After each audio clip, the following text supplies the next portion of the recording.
Hi friends, welcome to Radhamma వంటలు. చామదుంపల పులుసు మీలో ఎంతమందికి ఇష్టమో చెప్పండి. ఇష్టం లేని వాళ్ళు ఈసారి ఇలా ట్రై చేయండి. కొంచెం టేస్టీగా, కొంచెం హెల్దీగా ట్రై చేయండి. ఎలా అనుకుంటున్నారా?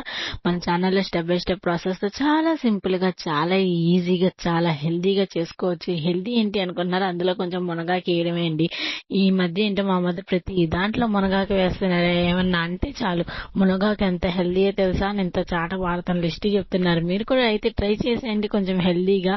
అలాగే మీరు కూడా హెల్దీగా ఉండాలి అనుకుంటే ఇలా ప్రతి దాంట్లో కూరలో కొంచెం మునగాకు వేసుకోండి. కొంచెం హెల్దీ కూడా మనకి. అలాగే ఇమ్యూనిటీ కాస్త ఇంప్రూవ్ అవుద్ది. ఇలాంటి రుచికరమైన వంటల గురించి తెలుసుకోవాలంటే మన ఛానల్ ని ఇప్పుడే please like, share, subscribe friends. Thank you friends. Please ఒక లైక్, ఒక సబ్స్క్రైబ్ ఇవ్వండి మన ఛానల్ కి. అలాగే కొంచెం సపోర్ట్ చేయండి. హెల్దీ టిప్స్ చెప్తున్నాం, హెల్దీ వంటలు చెప్తున్నాం కదా, ప్లీజ్ సపోర్ట్ చేయండి. అలాగే షేర్ చేయండి. మీ ఇంట్లో కూడా వేడి వేడి అన్నంలో ఈ చామదుంపలు పులుసు వేసుకుని వడియాలు ముద్దపప్పుతో ట్రై చేయండి.